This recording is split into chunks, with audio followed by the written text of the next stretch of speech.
Okay, good afternoon. I'll start. My name is Kristen Hayward. I'm the Assistant Deputy Minister responsible for the Wildfire Service with the Department of Natural Resources and Indigenous Futures.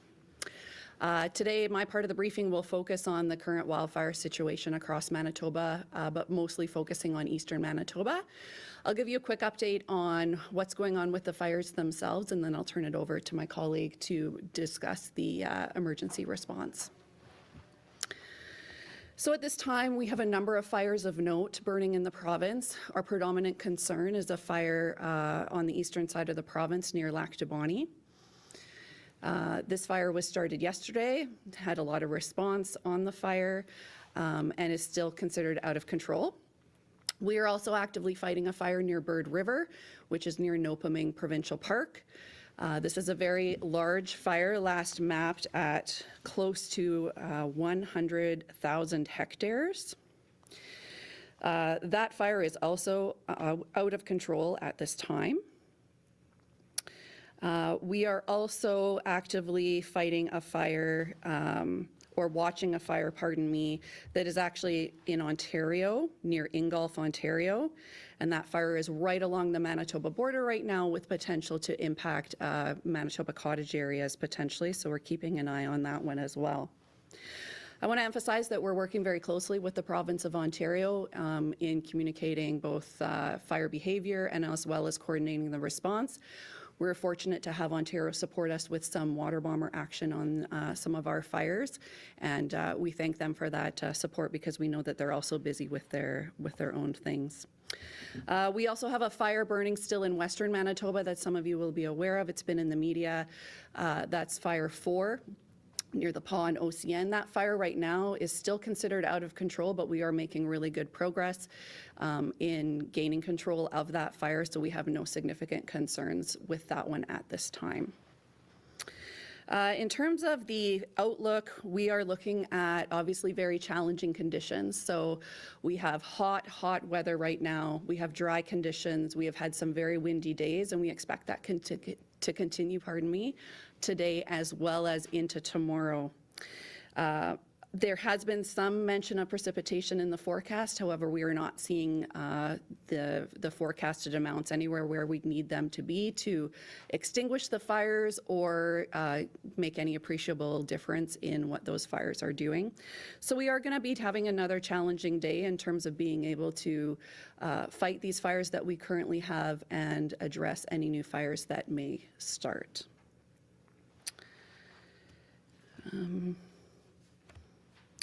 I think that's all I have for now. I'll turn it over to you, Christine. Okay, thank you, Kristen.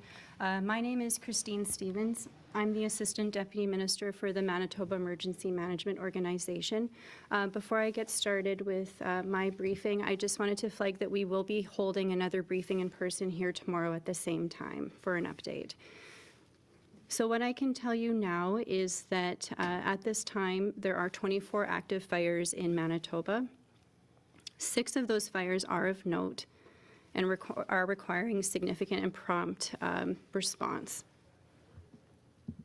A number of communities in Manitoba have issued mandatory evacuation notices.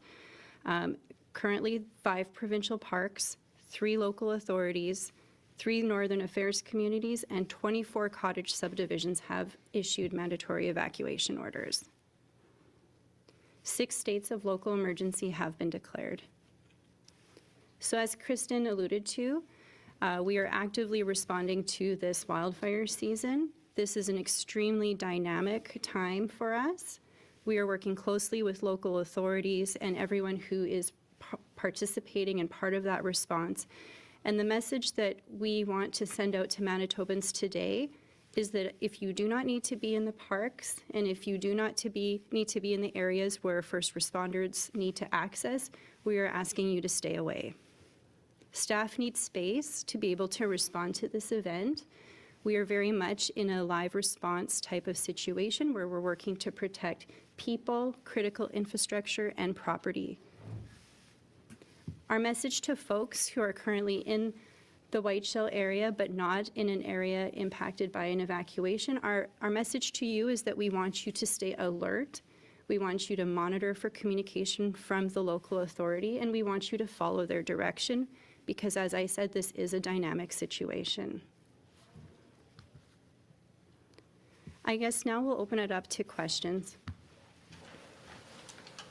Do you have an update on the size of the other fires, Lactobani, Ingolf, and Ponosian? I have preliminary figures for Lactobani. It was estimated at around 3,000 hectares. The Ingolf fire is estimated at around 20,000 hectares. And unfortunately, I don't have a current size on the fire in Western Manitoba. What about the arm of Piney? I know there's a fire burning there, and the RMs at 2 homes have been lost. So you didn't mention that one. So. There is a fire there. There is East 57 is a fire near Badger in the arm of Piney. We've been fighting that one as well for a number of days. We have heavy equipment actively working on that fire.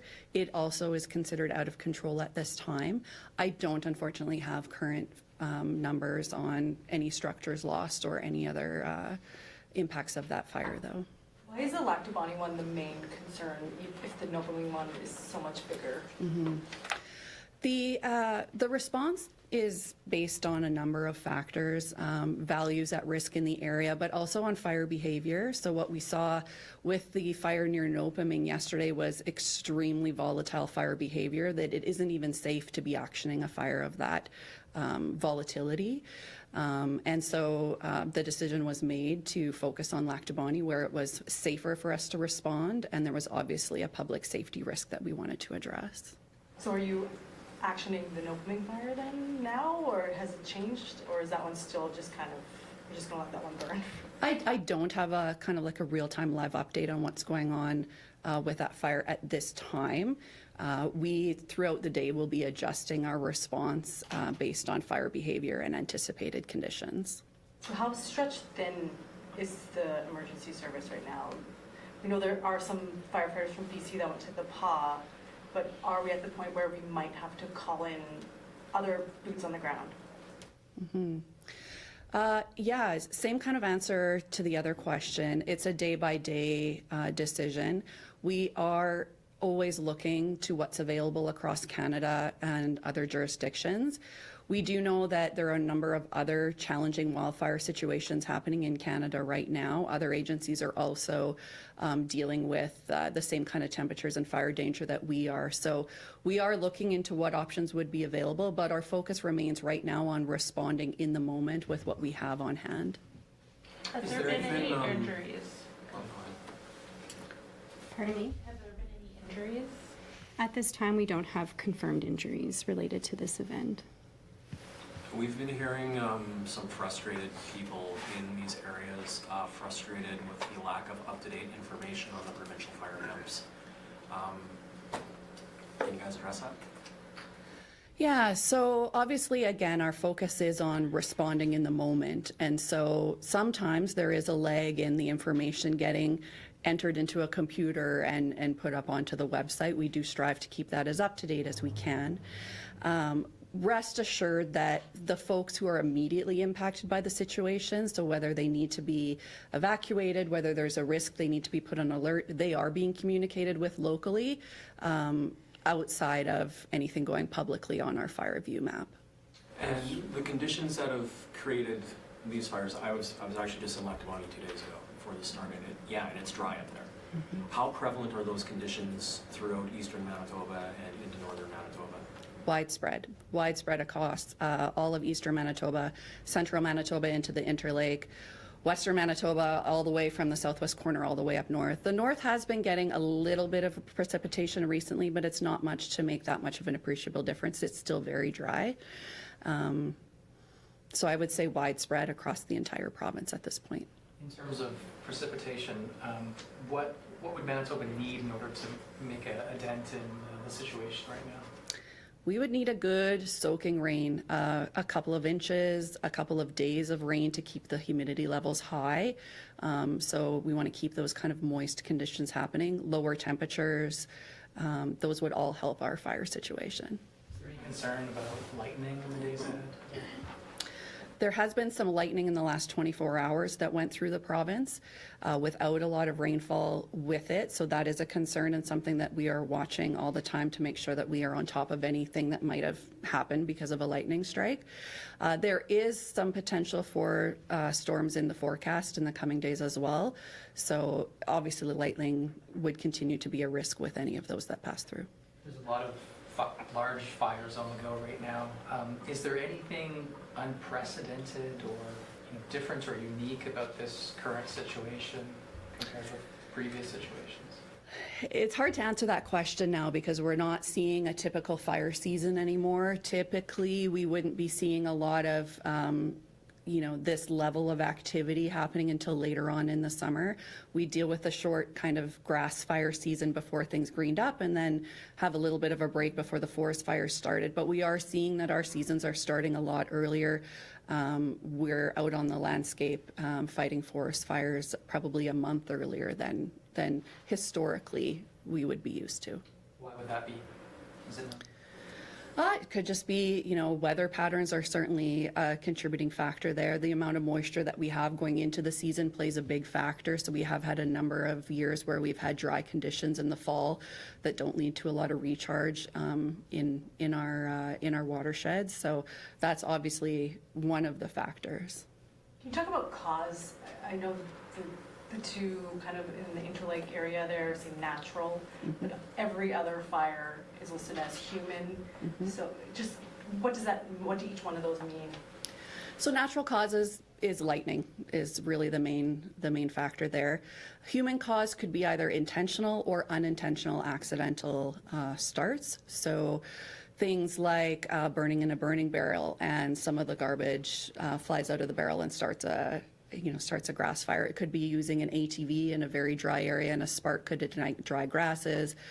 It could be people burning in conditions that they shouldn't be. So it could be, burning leaves or grass in your yard when it's hot and windy and that fire has a chance to escape. So there's a lot of ways that it could happen that are not intentional by any means, but certainly are something that people always need to be considering, when they're looking to undertake starting a fire, what potential would this have to escape?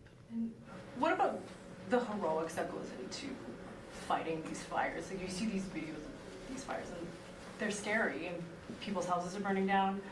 What are the crews doing? Like what lengths do they go to?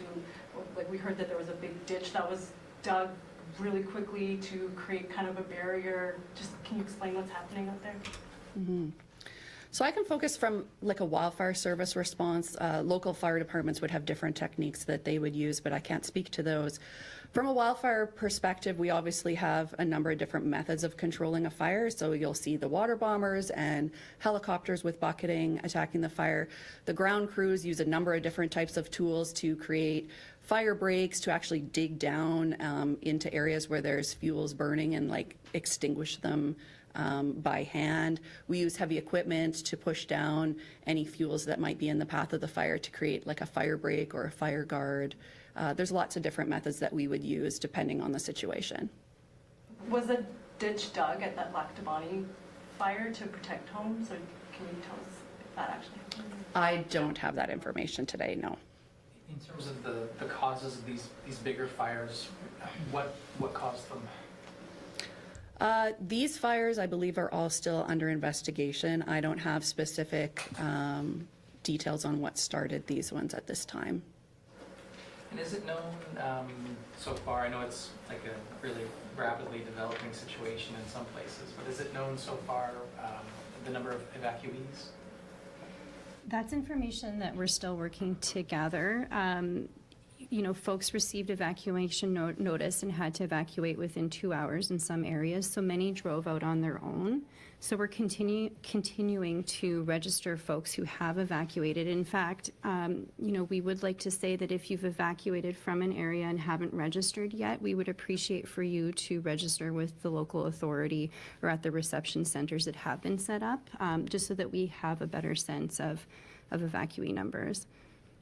Is there any idea of potentially the number of structures that have been lost in some of these bigger fires?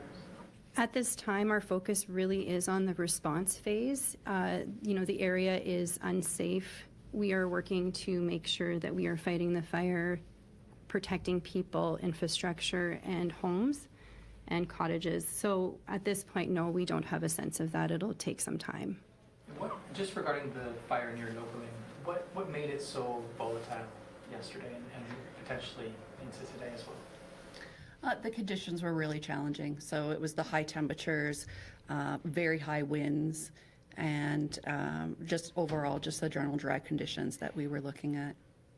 Is that common? I guess, how common is it for a fire to get to the point where it's not safe to respond at all? Is that something we see frequently? Yeah, we do. We can see it, every year we see a number of fires like that. And so they might even, throughout certain periods of the day, have different varying levels of intensity. And so we might respond and then back off and then respond again later. So it's always changing. At what point would Manitoba get involved in the in-Gulf fire? Like, is it when it, and if it crosses the border? So we work really closely whenever we have a fire along a border with the neighboring jurisdiction. And so we will work together if they have resources out on the fire, water bombers or helicopters. We'll, make sure that we're using those resources effectively. If they're already out there, they, don't know necessarily where that provincial line is. It's not like they wouldn't drop on the Manitoba side and vice versa. So we're just always in constant communication and keeping each other apprised of what's going on. And can you just talk to the scale of how, quickly and how big this is? We were just looking at some maps, and some of our fires here look like the largest ones burning in North America right now. But that's just from what we can see. I can't comment specifically on the, the current situation really broadly. I can say that Manitoba is one of the most active jurisdictions right now in Canada in terms of the complexity of the fires that we have. There's certainly been fires in other provinces as well, and some that have impacted communities as well.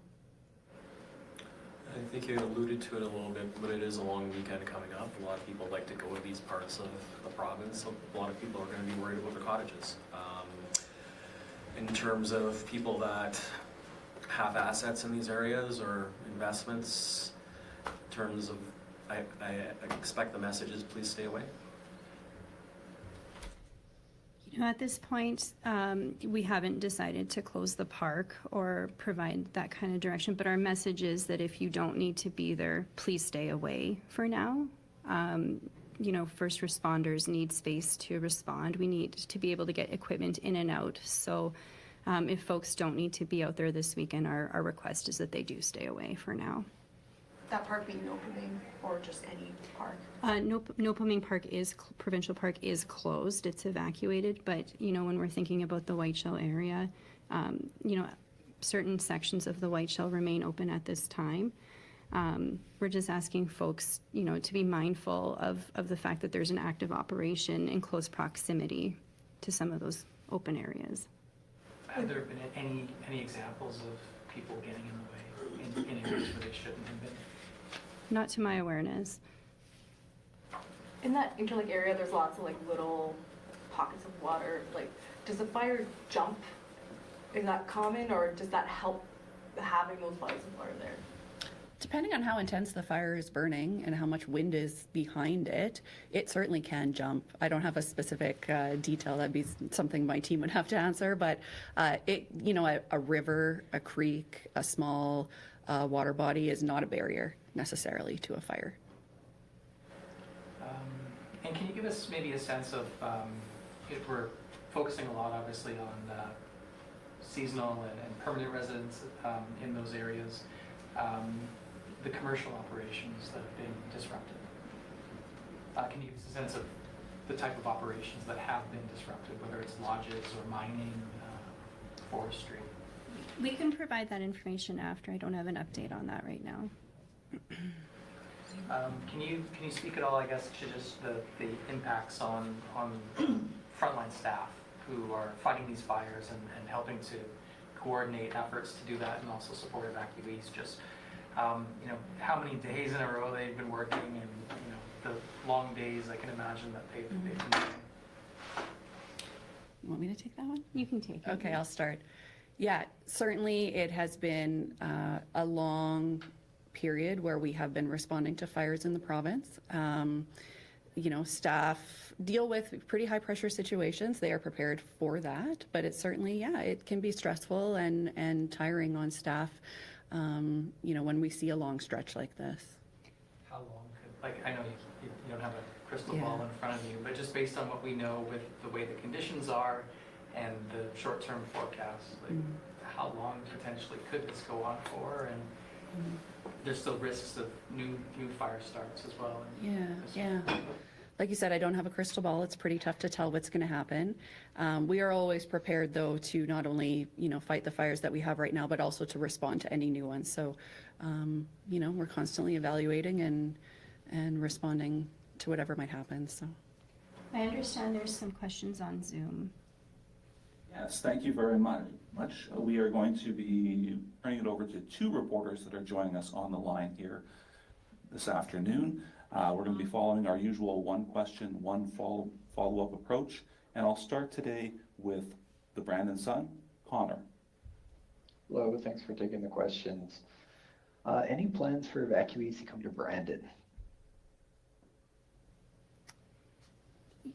You know, I'm not certain at this time what the plans are. You know, we are constantly coordinating and looking at availability of hotels. So, you know, I can't comment on that at this moment.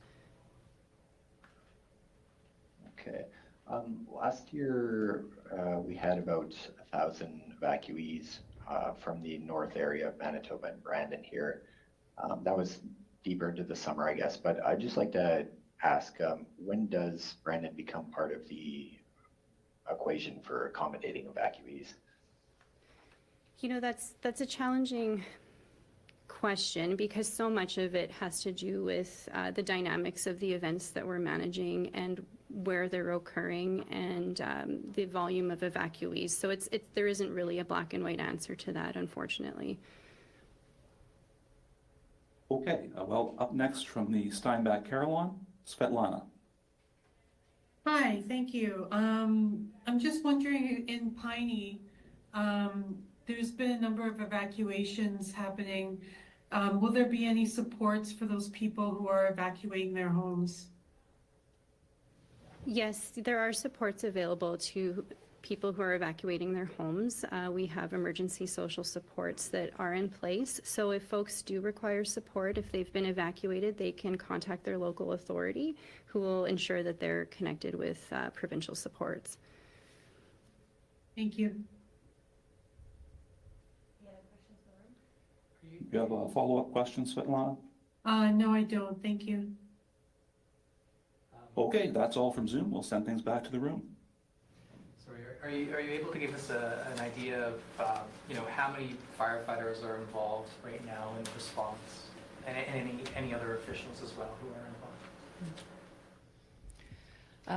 it's so dynamic that it's really difficult for us to give any specifics on that because it can change, you know, all the time. And maybe it's too soon to begin this, but will there be a disaster financial assistance program after this? We're still very much in the response phase and we're, you know, still working to ensure life safety for this event. So we'll be investigating that further as time passes. I don't know if you can address this as well, but obviously another impact is wildlife. You know, can you speak a little bit to that and just in terms of the wildlife losses? No, I can't speak to that, unfortunately. And the list, or sorry, the number of communities or areas that you mentioned that have had evacuation orders, is it possible to get a list of all of those? Yes, absolutely. We can follow up on that. Thank you. What populated parts of the Lactabani area are at highest risk or have already kind of been, because we were like Wendigo Bay, I think is one of the areas. Are there other potentially populated areas? No, we don't have updated information on that at this time as staff are still assessing today's situation. And the Nopaming fire, would the precipitation be enough to make that fire actionable? Like, it might not put it out, but it might be enough to get people up there, or like how do you monitor that? Yeah, well, we monitor throughout the day, every, morning, evening. We're always looking at the weather forecast and what's happening and what's actually falling for precipitation on the fire. Just because some precipitation came through doesn't necessarily mean it happened on the fire. So, yeah, staff are constantly looking at and evaluating whether it's safe or not for us to action. So, unfortunately, I don't know what we're going to get for precipitation, so it's kind of tough for me to be able to answer that question. And just to clarify, sorry, is that still the case today then? Is there any, equipment or any crews attacking that fire today? Yeah, I don't have information on specifically what's occurring at this moment, no. And just in terms of that one, so, it's not being actioned, I guess, is how you phrased it.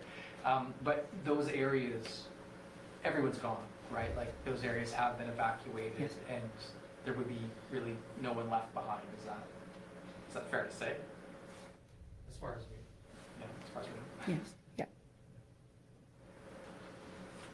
Okay, thanks, guys.